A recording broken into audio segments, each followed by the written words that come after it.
Yo creo primero la curiosidad por mezclar y entender, a las personas y entender siempre la tecnología, pero desde el punto de vista de qué problema de negocio resuelve y cómo lo resuelve. Y lo bueno de la inteligencia artificial, que no ocurría lo mismo en la época de cloud, es que básicamente la puedes aplicar encima de cualquier plataforma, incluso plataformas tecnológicas que sean muy legacy o muy on-premise o muy customizadas. Los departamentos de recursos humanos tienen que empezar a pensar de que me puedo olvidar y esto va a pasar, ¿no? Eso sería un error grandísimo. Vas a empezar a manejar agentes y personas. Va a haber 2 recruiters y 10 agentes. Creo que lo primero es familiarízate, y familiarízate más allá de hacer un prompting a ChatGPT, porque bueno, eso ayuda y desde luego debes hacerlo y ayuda muchísimo en el día a día. Probablemente lo que más utilizamos todos los ejecutivos, ya sea ChatGPT, Gemini o cualquier otro, pero no es lo que va a dar más, digamos, profundidad.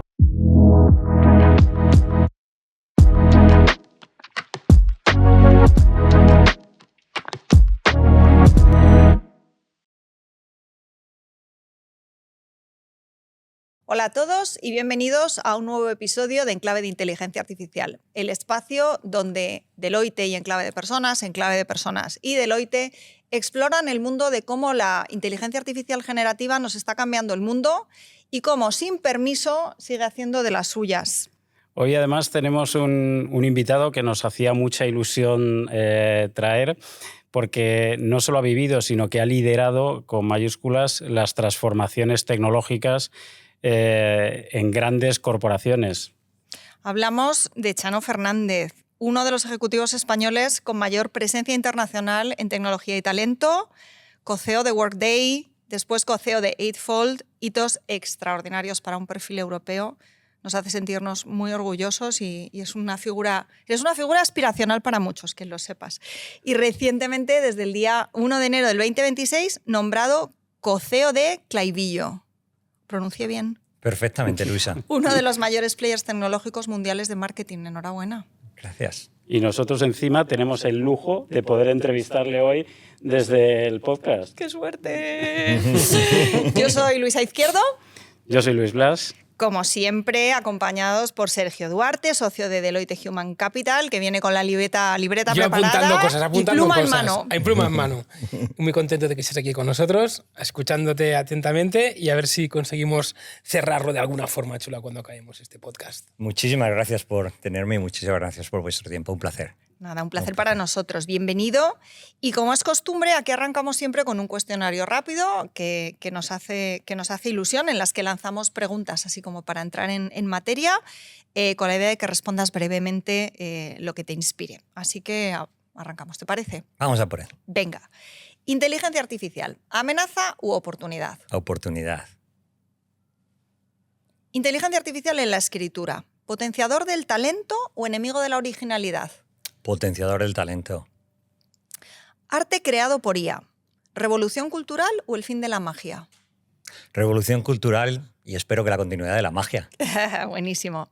Chatbots de inteligencia artificial, ¿aliados en el trabajo o una amenaza para los empleados? Sin duda alguna, aliados en el trabajo. Inteligencia artificial generativa en educación, que sobre esto hemos debatido mucho y a los que somos padres nos preocupa a veces. ¿Herramienta de aprendizaje o atajo peligroso? Crossroads. Puede ser un poco ambas, pero yo esperaría que fuera herramienta de aprendizaje bien utilizada. Magnífico. Y la última, que es un poco tontorrona, así que nos la vas a Pero perdonar. esta es la que más nos gusta. Sí, es la que más gracia nos hace. Inteligencia artificial. ¿Genio de la lámpara que cumple todos tus deseos o computadora malvada que se hace con el control del mundo y acaba con nosotros? Yo creo que ninguna de las dos, pero todos los deseos no, pero espero que no sea la de... Espero que pongamos las pesquisas para que no sea la computadora malvada que acaba con nosotros. Buenísimo.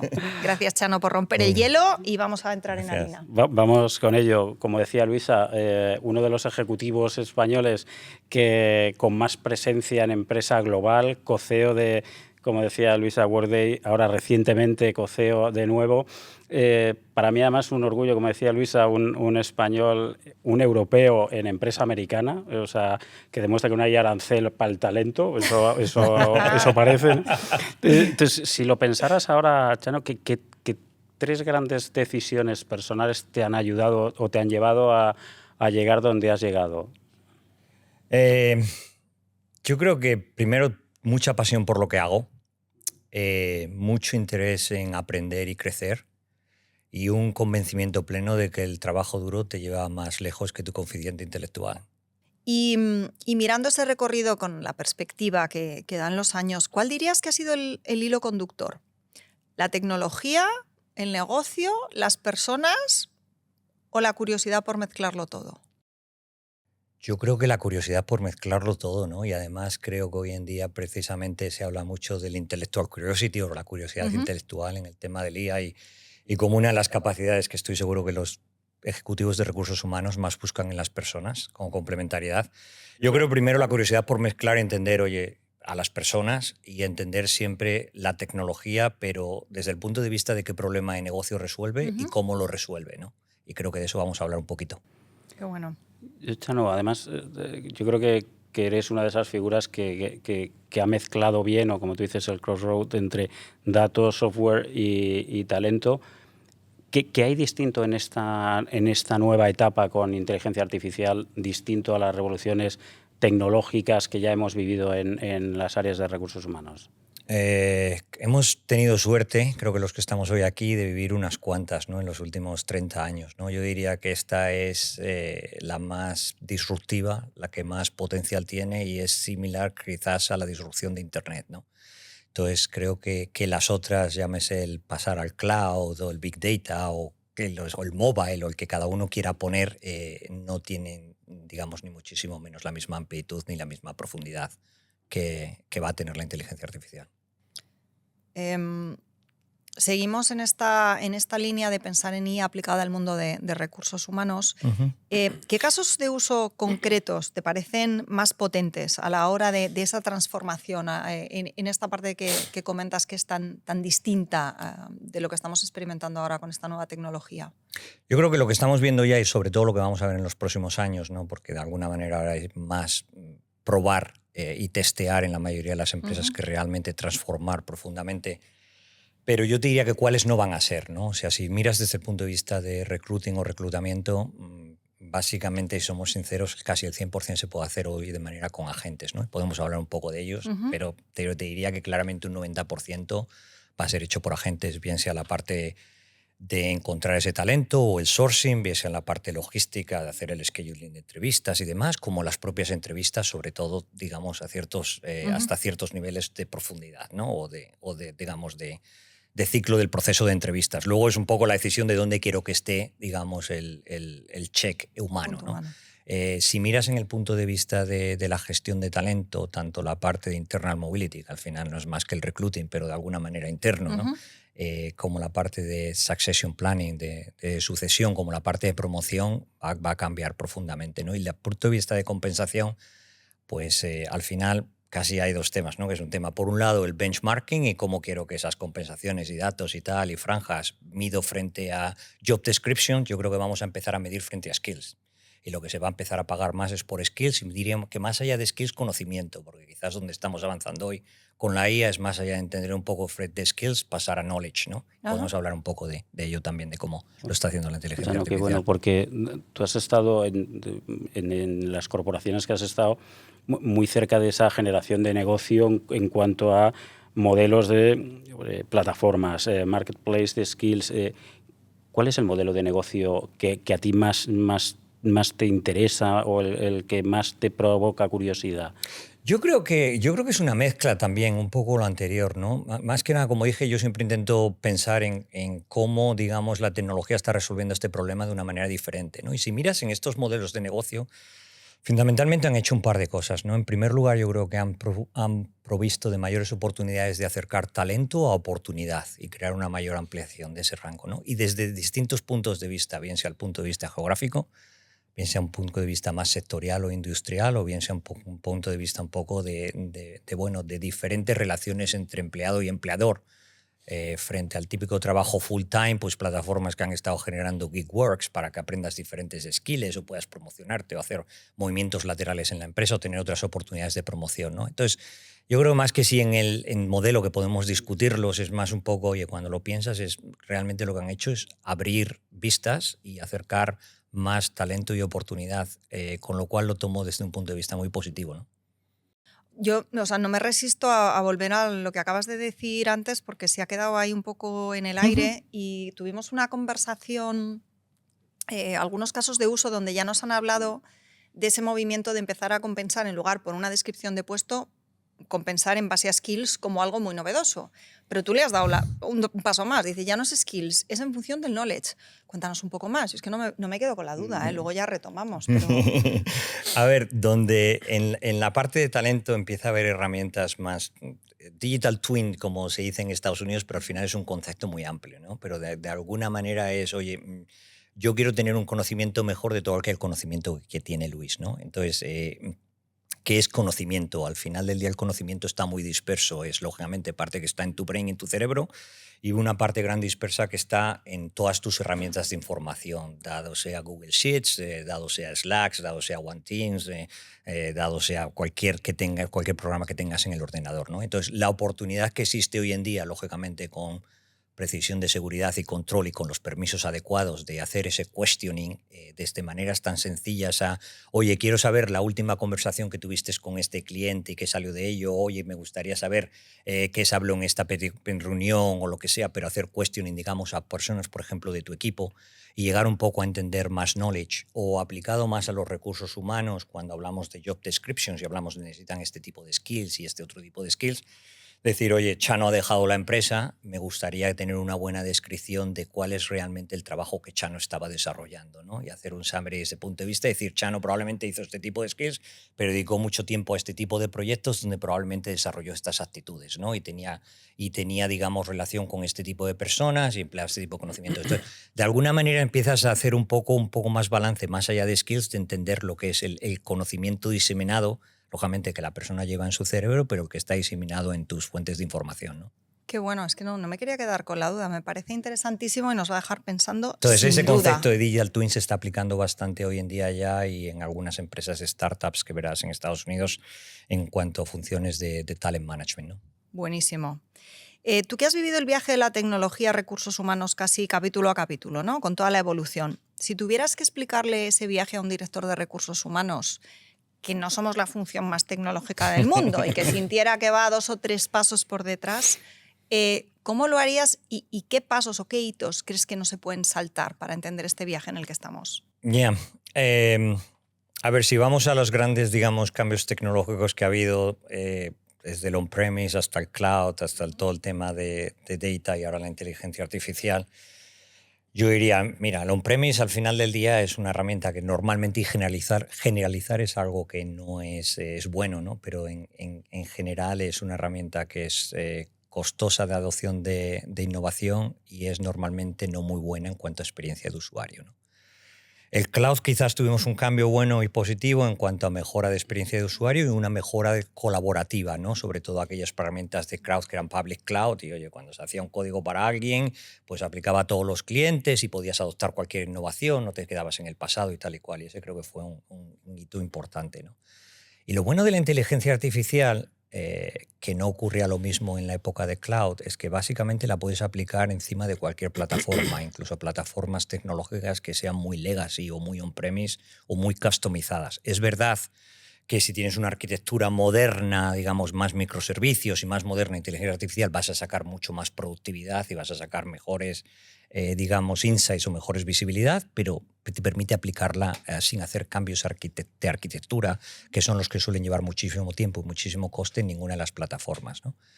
Entonces, el área que no te puedes saltar o al final del día los resultados son buenos y es algo básico que voy a decir cuando la calidad del dato es buena y cuando en el sentido de la inteligencia artificial la cantidad del dato es buena, ¿no? Porque al final del día depende mucho de cuánta data es capaz de consumir y cuántas iteraciones hacen, ¿no? Eso es el funcionamiento básico de los modelos de lenguaje de los LLMs, ¿no?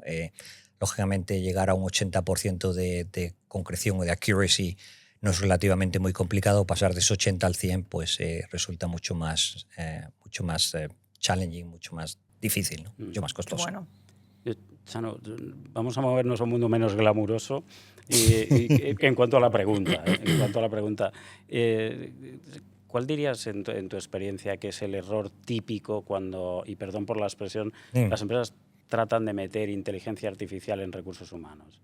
Yo te diría que lo que está ocurriendo hoy en día en inglés, y perdona por utilizar muchos anglosajismos porque no suelo hacer entrevistas en español, pero en inglés es un poco lipstick, ¿no? Que es básicamente intentar poner un poco de barniz en muchos casos de negocio para decir yo también, en vez de realmente coger muchos casos de uso o procesos, en vez de coger unos cuantos casos de uso, procesos y tareas concretas y profundizar en esos, ¿no? Y la manera de profundizar y transformar, además, yo creo que la tendemos a enfocar de manera errónea, ¿no? La manera errónea es decir, intento pensar en todas las limitaciones que tengo hoy en día, bien por mi arquitectura o bien por procesos en los que no me puedo saltar, versus el intentar pensar, que es como intentamos pensar cuando nosotros aplicamos inteligencia artificial, incluso en mis propias empresas, cómo lo haría si no tuviera ninguna restricciones ni ninguna limitaciones, ni desde el punto de vista de procesos, ni desde el punto de vista de tecnología. Es decir, si yo estuviera empezando esta empresa mañana y fuera una empresa totalmente inteligencia artificial first, primero, cómo lo haría, ¿no? Y cómo lo enfocaría, y qué casos de uso lo aplicaría y con qué profundidad. Eso es mucho más transformador. Lógicamente, conlleva conversaciones mucho más complicadas, mucho más arriesgadas, conlleva probablemente permisos y discusiones en el consejo de otro tipo y a veces hasta otro tipo de inversiones, ¿no? Entonces, una manera de salvar la papeleta es decir, bueno, pues voy a poner un poco de maquillaje aquí encima en muchos casos de uso y decir que estoy haciendo inteligencia artificial, ¿no? Y eso está ocurriendo, ¿no? Ocurre. Antes nos hablabas de cómo la inteligencia artificial ya está transformando muchas de las funciones en las que hemos trabajado tradicionalmente recursos humanos. La adquisición de talento, la gestión del talento, la compensación. ¿Qué nuevas capacidades crees que tendremos que adquirir en el departamento, en la función de recursos humanos, para sobrevivir a esta ola de tecnología? ¿Dónde nos enfocamos? Yo creo que los departamentos de recursos humanos tienen que empezar, primero, empezar a pensar de que me puedo olvidar y esto va a pasar, ¿no? Eso sería un error grandísimo porque no te puedes olvidar y no va a pasar, ¿no? En segundo lugar, creo que tienes que empezar a familiarizarte con la inteligencia artificial, ¿no? Nosotros, por ejemplo, en empresas, en Claibillo ahora, pero también en Eiffel anteriormente, que era una plataforma de arquitectura de inteligencia artificial para todo tema de creación de agentes en tema de recursos humanos, también teníamos nuestra parte interna. Y nuestra parte interna hacemos lo mismo que estamos haciendo ahora en Claibillo, ¿no? Que es intentar poner literacy o como intentar que los empleados se familiaricen con inteligencia artificial, bien sea con soluciones como Cursor, que es a intentar hacer prompting para que puedas hacer coding, incrementar la productividad, o soluciones como Glean, que son herramientas de research y productividad, pero que también puedes crear agentes y demás, ¿no? Entonces, creo que lo primero es familiarízate, y familiarízate más allá de hacer un prompting a ChatGPT, porque bueno, eso ayuda y desde luego debes hacerlo y ayuda muchísimo en el día a día, probablemente lo que más utilizamos todos los ejecutivos, bien sea ChatGPT, Gemini o cualquier otro, pero no es lo que va a dar más, digamos, profundidad. Lo segundo, lo que tienes que pensar es que vas a empezar a manejar agentes y personas, ¿no? O sea, el departamento, como tú dices, de reclutamiento de talento, pues va a haber 2 recruiters y 10 agentes o 15 agents. Y lo que tienes que empezar a pensar es cuáles son las tareas que quiero que resuelvan los agents y cuáles son las tareas que quiero que resuelvan las personas dentro de esos workflows de procesos. Y dónde quiero hacer los checkpoints y dónde necesito hacer los checkpoints humanos.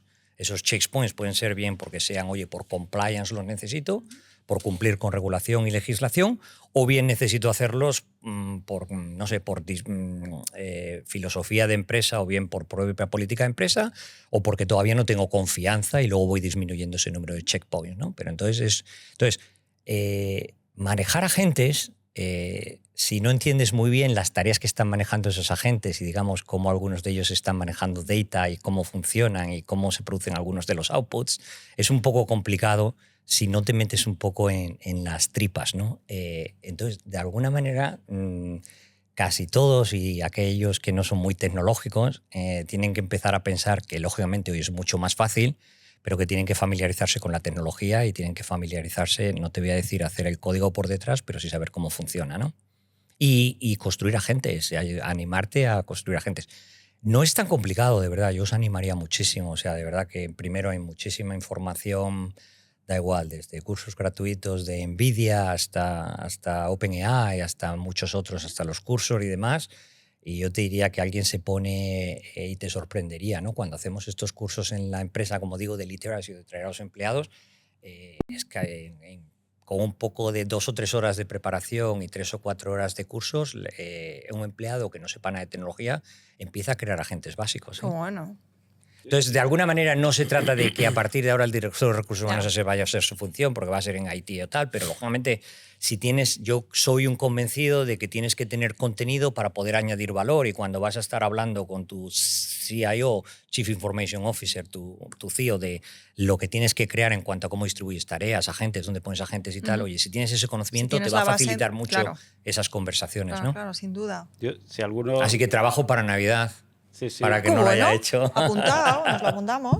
Alguno de los que nos estáis oyendo o lo estáis escuchando, también os invito a ir a algún capítulo del podcast anterior donde entrevistamos a Patricia, y en el viaje de Patricia, de manera muy sencilla, también explica cómo se generan agentes. O sea que os invito también a repescar alguno de los podcasts anteriores. Fenomenal.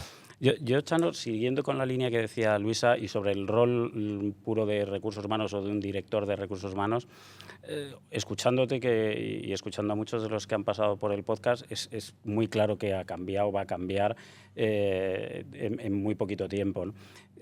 Al miedo de a qué se va a dedicar, yo te preguntaría también, tú además tienes la visión quizá doble, ¿no?, de recursos humanos y también de un CEO. Entonces, ¿en qué va a cambiar ese rol del director de recursos humanos? A ver, los departamentos de recursos humanos, como digo, van a ser en cuanto a capital humano probablemente más pequeños, ¿vale? Y creo que no expresar eso de manera, digamos, directa, pues no sería muy transparente, ¿no? Como digo, va a tener que haber un entendimiento de manejar personas y manejar agentes, ¿no? Esa función, de alguna manera, que siempre hemos dicho, el director de recursos humanos se convierte en algo más estratégico, sí, porque tiene que orquestar cómo va a ocurrir todo eso y cómo va a sacar la mayor productividad, digamos, para la empresa desde el departamento de recursos humanos, pero también para seguir formando a las personas y a la empresa entera. Entonces, por ejemplo, ahora en Claivillo, nuestra directora de recursos humanos de CHRO es básicamente la sponsor del proyecto ejecutivo, que lo tenemos como un Objective Result OKR de AI First, o IA First, Inteligencia Artificial First en la empresa, que es lo que tenemos, ¿no? Entonces ella trabaja muy con el CIO, pero moviendo eso para adelante, porque de alguna manera oye, tengo que subir el nivel del human capital de la empresa para que realmente llevarlos al siguiente step, ¿no? Entonces, va a cambiar también, lógicamente, en ser mucho más data-driven, mucho más data analytics que lo que ha sido anteriormente, porque va a tener que consumir muchos de esos insights para tomar decisiones, ¿no? Y permutando con esas decisiones. Entonces, va a cambiar. Uh-huh. Hemos leído en una entrevista tuya, Chano, que cuando hablas de cultura dices que si los empleados están felices, harán lo correcto. Uh-huh. ¿Cuál ha sido el reto más grande para mantener una cultura así en las compañías en las que has trabajado? Ya. Yo creo que probablemente lo que dije, y es una cosa unida con la otra, es que normalmente empleados felices, oye, pues generan clientes felices, ¿no? Lógicamente, empleados felices normalmente tienen un mayor alto grado de conexión, de motivación y de satisfacción con la empresa. Si nosotros como ejecutivos somos capaces de comunicar bien la estrategia y somos capaces de que entiendan cómo están impactando ellos en la estrategia de la empresa en el día a día, creo que se van a sentir más rewarding, más reconocidos, y espero que entonces hacen lo correcto porque saben lo que tienen que hacer, si hemos comunicado bien y porque realmente se ponen el gorro de empresa de que estoy motivado y siento afección y cariño hacia la empresa por hacer lo correcto, ¿no? Entonces creo que sí, estoy convencido que es el caso, ¿no? En cuanto a la cultura, lo más complicado normalmente son cuando las empresas crecen, sobre todo relativamente de manera rápida, ¿no? Porque lógicamente esa combinación, que oye, que al final es una combinación preciosa, y dar oportunidad a gente, pero ocurre con talento interno frente a mucho talento externo, y a veces ese talento, si es orgánico, es más absorbido, si es de manera inorgánica, bien sea por una adquisición, pues es más difícil de absorber y suele haber diferentes culturas, ¿no? Entonces, ¿cómo gestionas? Si podemos hablar de, oye, cómo se gestionan en esos, digamos, grandes cambios de incrementos significativos de empleados, sobre todo de managers, que a lo mejor no están acostumbrados a manejar con los valores y la cultura de la empresa porque vienen simplemente de otros sistemas, ¿no? Creo que uno de los mayores retos hoy en día es el trabajo remoto. O sea, cuando tú piensas los empleados hacen lo correcto, la empresa funciona, es porque normalmente yo soy un creyente totalmente de trabajo en equipo. Los trabajos en equipo funcionan cuando, oye, mucho hay claridad, lógicamente, de qué está haciendo cada uno y dónde empiezas tú, dónde acabo yo, cómo nos complementamos, y eso es un poco tanto de las personas con diferentes skills que estamos poniendo juntos como cómo trabajamos. Pero si lo piensas, en la esencia de todo está en que haya confianza, ¿no? En que haya esa confianza entre los equipos oye, yo confío en lo que tú vas a hacer, Luisa o Luis, y oye, nos podemos equivocar como todos, pero tenemos esa confianza, ¿no? Y la confianza, generarla de manera remota a través de videoconferencia, yo no creo en ello. Yo creo que es prácticamente imposible. Yo diría que es imposible. O llevaría no sé cuántos años, pero es imposible, ¿no? Sí, sí. Por eso todas estas conversaciones, ¿no?, de los modelos híbridos, donde de alguna forma combinas una cosa con la otra y tratas de encontrar la ecuación perfecta que coja lo mejor de los dos lados. Y hoy en día hay mucho modelo híbrido, ¿no? Pero yo me paso la mayor parte de tiempo en Estados Unidos y en Silicon Valley. Te diría que la vuelta al trabajo o a la oficina, por lo menos en una media de 3 días a la semana, es el minimum estándar. table stakes que ves, básicamente la menor petición, ¿no? Hay desde las más que te van a pedir 5 o 4 hasta, pero nadie te pide menos de 3, y te estoy hablando de las empresas más avanzadas, más tecnológicas, Sí. Y también las startups, ¿no?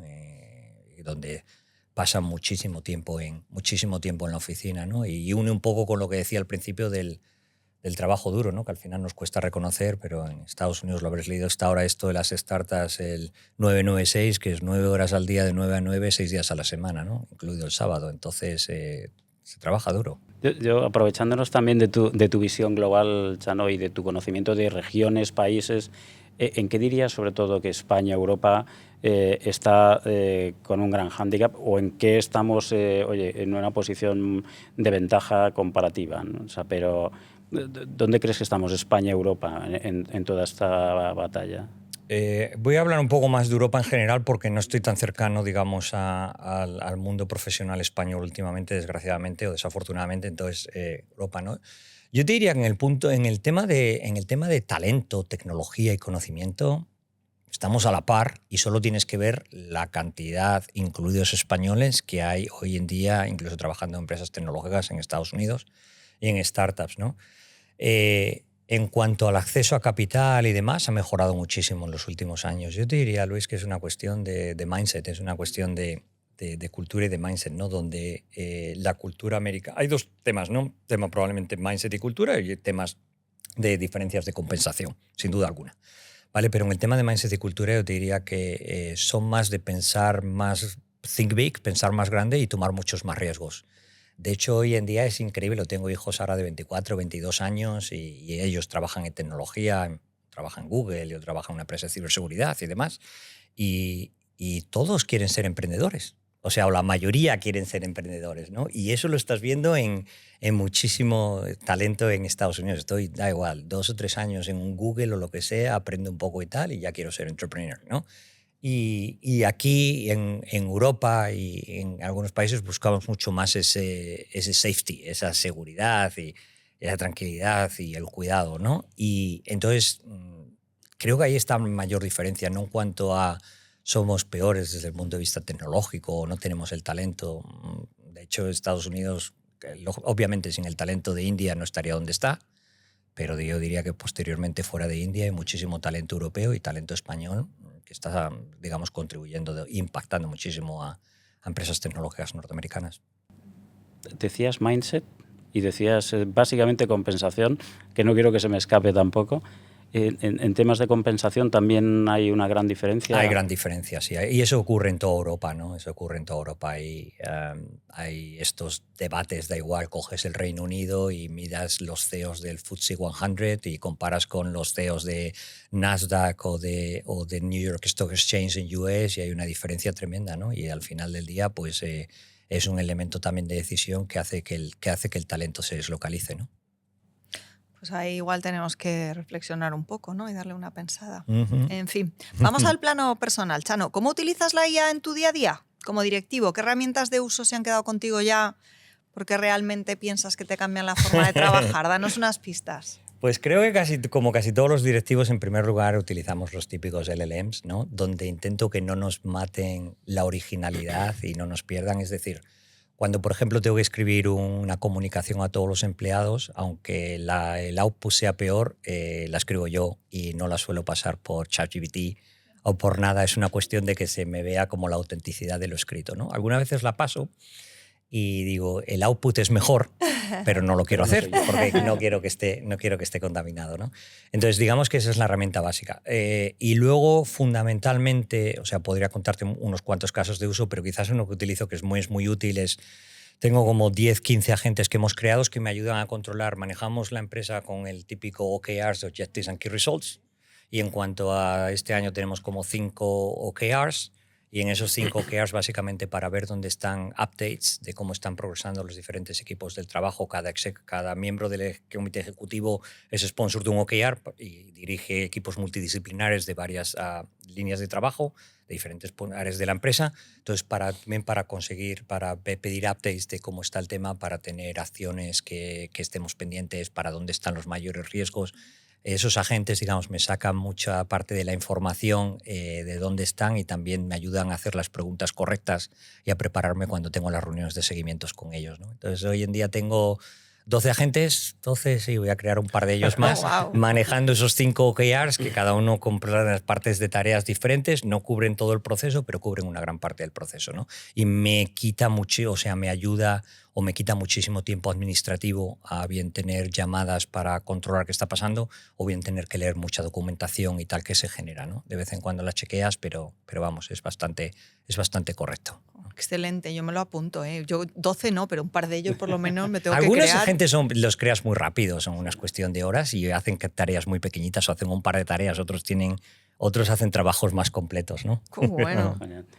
Y aunque nos lo has dicho un poco en cada una de las respuestas, a aquel director de recursos humanos que esté un poco perdido, ¿qué le recomendarías para estos 3-5 años? O sea, porque alguno a lo mejor, aunque lo has dicho un poco, ¿qué le recomiendas? Es lo que he dicho un poco como tú dices, Luis. Yo creo que lo que le recomiendo es que el tema siempre que asusta es el cambio, ¿no? Entonces, esto no lo puedes tomar ni de manera va a pasar la tormenta, que no es ninguna tormenta, ni de manera defensive, esto no es para mí, o no añade valor, o negarlo. Creo que eso es totalmente erróneo, ¿no? Entonces, en español plano se diría ponte las pilas. Ponte las pilas. Quizás eso es lo que le recomendaría o la recomendaría, Me gusta. es ponte las pilas y, oye, todos... a ver, yo vengo de un background más tecnológico, ingeniero, ¿no? Pero todos de alguna manera nos las hemos tenido que poner, ¿no? Yo también, como todo el mundo, dedico mis horas a aprender cómo funcionan y a ver vídeos y a hablar mucho con los ingenieros y tal y cual, sí tengo todo al alcance. Pero es que la mayoría de los directores de recursos humanos hoy, para lo que es entenderlo y para lo que es pasar a los primeros niveles, lo tienen todo al alcance, ¿no? Date cuenta que todas las empresas hoy en día están también en el tema de reclutamiento, estamos todas intentando, nosotros tenemos nuestro Rubric Cube con el minimum skills que tienen que tener de talento 1, 2 y 3 en cuanto a AI Fluency e inteligencia artificial fluencia y literacy antes de entrar en la empresa y es como está también reclutando todo el mundo, ¿no? Entonces es difícil ser, digamos, director de recursos humanos y no entender estas cosas, ¿no? Al margen, sí. Oye, nos ponemos las pilas, pero dicho eso,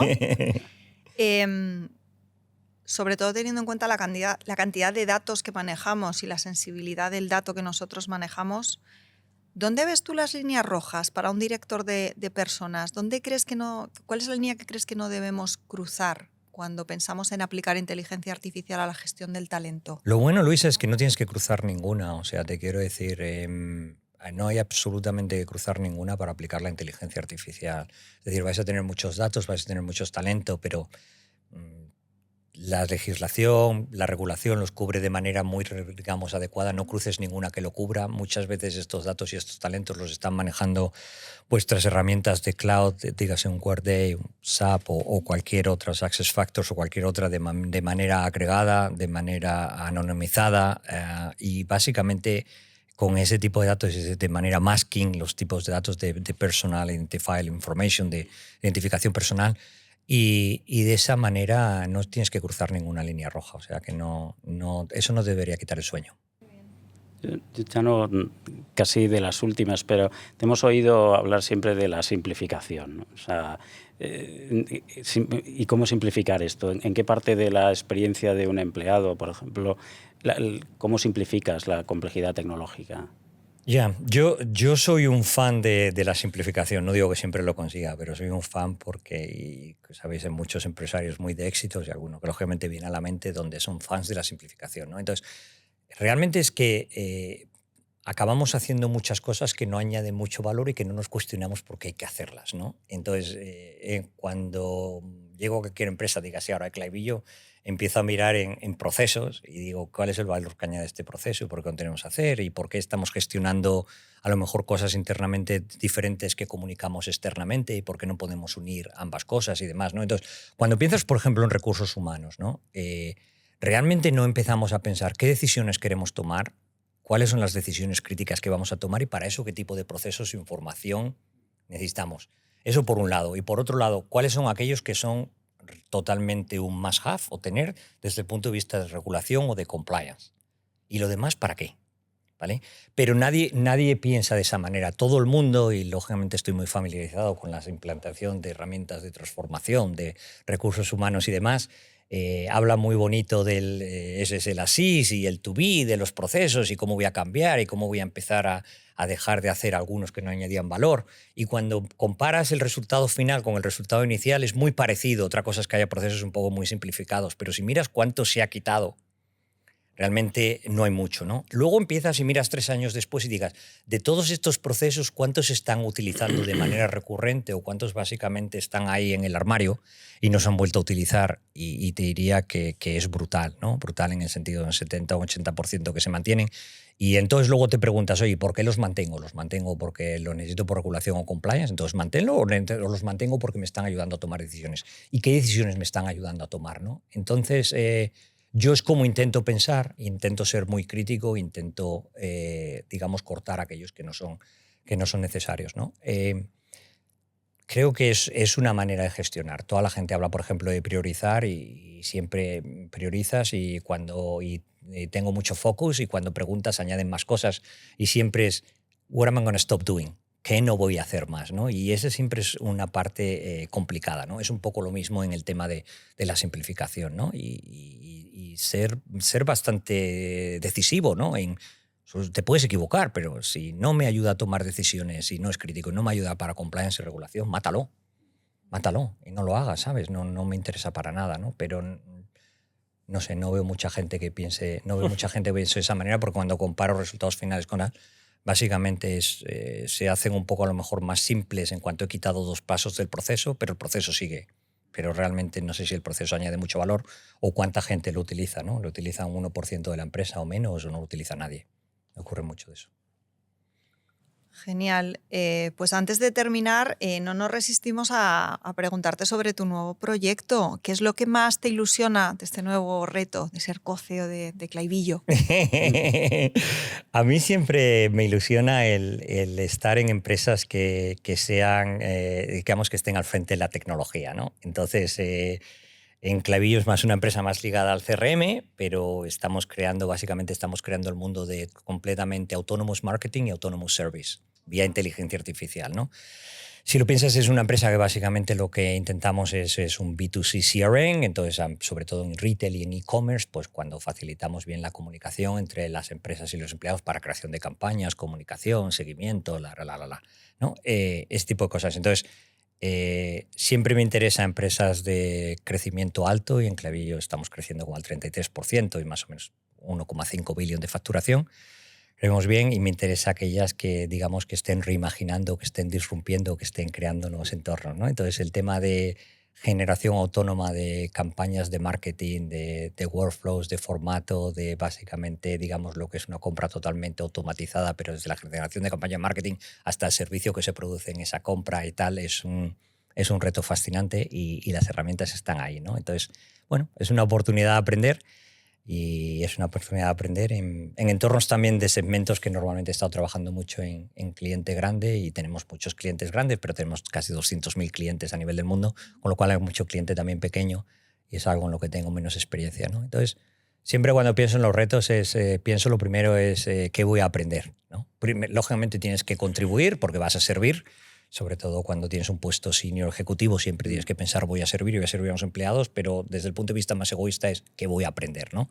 Porque mientras aprendes, creces y luego creo que me lo voy a pasar bien o no, ¿no? Y me lo paso bien. Qué maravilla, pues sin duda te seguiremos la pista a ti y a Clavillo para Gracias. entender cómo sigue yendo. Decirte que, bueno, que ha sido un placer escucharte. No hemos acabado todavía, ¿eh? No hemos Pero acabado todavía. hacemos el primer... A ver cómo la cómo primera estropeo parada esto. de agradecimientos.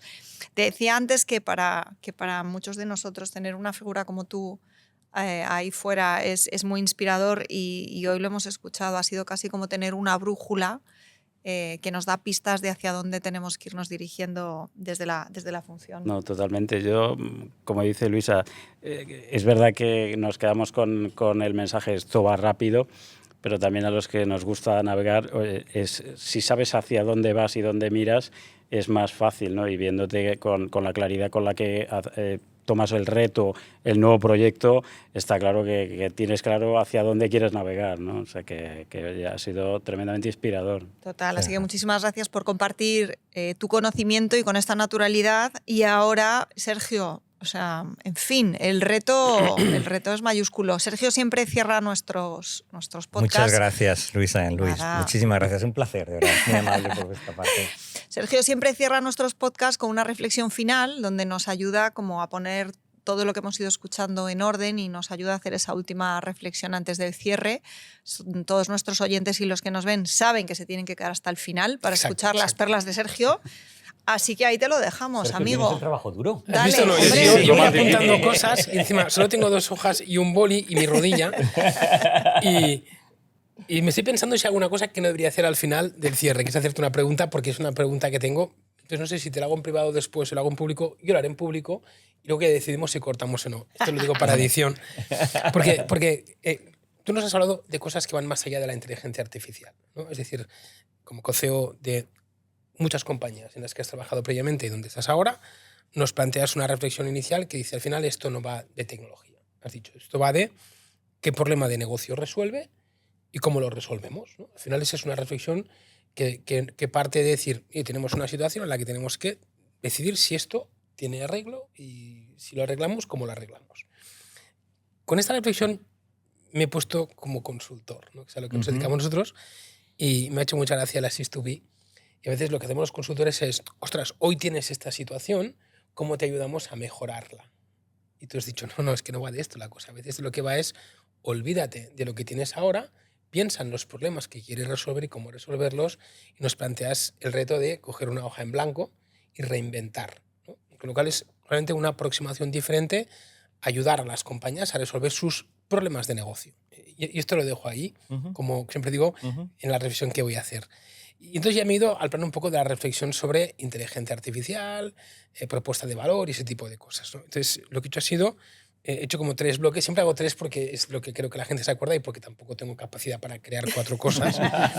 Pero hay una cosa que has dicho es, oye, la inteligencia artificial puede servir para acercar el talento a la oportunidad, ¿no? Has dicho esa frase. ¿Sí?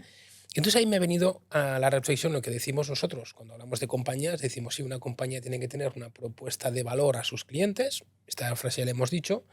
El área de personas, a veces nos dedicamos a crear propuestas de valor para el empleado. Pero me ha venido una reflexión, digo, ya, pero ¿y el individuo qué papel juega aquí?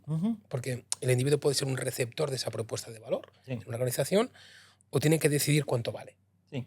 Y cuando has dicho acelerar el talento a la oportunidad, probablemente una reflexión que me vino a la cabeza, y estoy hablando ya no solo para nosotros como áreas de recursos humanos, sino como las personas a las que trabajamos, que son nuestros colaboradores, empleados, las personas, al final los individuos, ¿cuánto vales? Y el cuánto vales va a depender de ellos. Es decir, al final, en un entorno en el que, como tú decías, va a venir, y es lo que hay, y habrá mucha competencia por el talento, y decías, no solo el talento interno, es el de fuera, cómo las personas como individuos deciden crear su propia propuesta de valor. Y esa propuesta de valor individual, si está bien construida y me la he currado, pues probablemente no me tenga que dar ningún miedo a lo que viene en adelante. Esa es una reflexión que me ha venido ya como individuo, ¿no? Otra cosa que has dicho, y ya tiene que ver con el área de recursos humanos, tú le planteabas, oye, hay gente que todavía pues no lo tiene claro, y tú decías, esta cosa va a pasar. Yo me acuerdo en conversaciones que sigo teniendo con algunos directores o directoras de recursos humanos que te dicen, no sé si voy tarde o voy pronto. No sé si me tengo que esperar porque las cosas están evolucionando que casi me meto después, o ya voy tan tarde que estoy lejos de lo que están haciendo algunos compañeros míos. ¿Cuánto me creo de lo que estamos diciendo? Y probablemente la respuesta es, mira, da igual, o sea, esto va a pasar. Tarde o temprano te vas a tener que meter. Lo que sí que es importante, y tú has dicho, es, el día que te metas, métete en serio. Es decir, lo que no vale es barnizar un poco la película, creerte que ya estás haciendo cosas y con eso hago mi check, ¿no?, en mis reuniones de comité de dirección, sino cuando te metas, métete en serio. Y métete en serio porque, honestamente, ahí lo pensamos todos, creo que es algo en lo que no vamos a podernos escapar en ninguno de nosotros. Y ahí es donde me viene una pregunta, ¿no? Y nosotros cuando estamos trabajando con clientes y le estamos pues, al menos dando reflexiones sobre posibles casos de uso que hemos hablado aquí, posibles herramientas o soluciones de IA, siempre hay una reflexión encima de la mesa. Y nosotros como consultores hacemos como los gallegos, ¿no? Bueno, pues depende, ¿no?, en qué punto te encuentras. Y una pregunta que nos hacen es, vale, yo tengo claro que tengo una serie de problemas que quiero resolver. Venga, perfecto. Incluso imaginemos que tenemos una hoja en blanco y podemos pintarlos y podemos dar respuesta desde cero. Ahora viene la tercera reflexión y es, pero puedes tener soluciones de mercado en las que tú has trabajado. Es decir, tú has trabajado en soluciones de mercado en el ámbito de personas que incorporan inteligencia artificial nativa. Y como digo, más rápido, probablemente más fiable, con más insights que me pueden ayudar a tomar decisiones, con unos costes, no nos vamos a meter en eso. O puedo trabajar desde el desarrollo de soluciones ad hoc a los clientes para resolver un problema específico en esa situación. Probablemente no tan escalable, probablemente menos costoso, probablemente menos fiable. ¿Qué nos recomiendas? Ya. No es tan difícil la pregunta. Es híbrido como el trabajo de hoy en día. Lo que estamos viendo hoy en día es que las soluciones, digamos, estándares te dan una base y te dan una base muy buena. Como tú estás diciendo, por ejemplo, en lo que hablábamos de acercar talento a la oportunidad, pues cuando ves, por ejemplo, hacer sourcing de personas y ves las herramientas que hacen matching, no solo, digamos, con tu currículum frente al job description, sino que además entienden potencial o que entienden casuística por potencial. Digo, oye, pues estoy buscando a alguien que tiene que hacer JavaScript, pero no sé, tengo gente interna o no. Sabemos que hay gente que sabe hacer C++ o que sabe hacer JavaScript, sabe hacer Python al 80%, por decir, estoy buscando Python, ¿no? Entonces, tengo ciertas capacidades que tal. O estoy buscando gente que sepa de proyectos ágiles y dices, oye, pues ya trabajó en Salesforce entre el 2007 y 2012, vale, sabe proyectos ágiles. Entonces, te quiero decir, te dan una buena capa. Probablemente complementas esa capa con agentes que creas tú internamente para tareas concretas que sean tuyas, ¿sabes? Entonces, es probablemente un modelo híbrido. Pues te lo agradezco. Y acabo. Entonces, si me dejáis con una reflexión, ya voy a coger una cosa que has dicho tú, que hablabas en términos marineros, ¿no? Hay una frase que dice que el que no sabe a qué puerto va, cualquier viento le es desfavorable. Y probablemente tú aquí nos has dicho, mira, lo que tenéis que tener claro es hacia dónde queréis ir vosotros y a partir de aquí tomar las decisiones que tocan. Hay una reflexión que hemos hablado sobre el rol de recursos humanos. Nos has puesto el ejemplo en tu compañía actual. Bueno, pues probablemente el reto que tenemos que lanzar a las personas que nos dedicamos a esto es que los CEOs tengan claro qué rumbo tenemos y que nos consideren como los catalizadores de ese caso, de esa transformación. Así que si te convencemos a ti o a personas como tú, pues probablemente tenemos el camino ganado. Un placer. Muchísimas gracias estar con vosotros tres y gracias, Chano, por estas reflexiones tan chulas y esta sesión tan chula que hemos tenido juntos. Muchísimas gracias a ti, Sergio, también. Muchas gracias por el resumen. Muy bueno. Muy bueno. Sin duda. Y hasta aquí el episodio de hoy. Ha sido un privilegio escuchar a Chano y entender desde dentro cómo está cambiando el mundo del talento. Uy, que como decís, un tremendo lujo para todos los que nos veis escuchar a alguien con esa visión global del mundo y de la transformación. O sea que... Así que nada, gracias también a los que nos acompañáis en estos podcasts. Nos encanta que sigáis conectados a la conversación. Os animamos a seguirnos y si os interesa el contenido, compartidlo y nos dais un like. Nos vemos en la próxima. Gracias por estar en Enclave de Inteligencia Artificial. Gracias. Muchas gracias.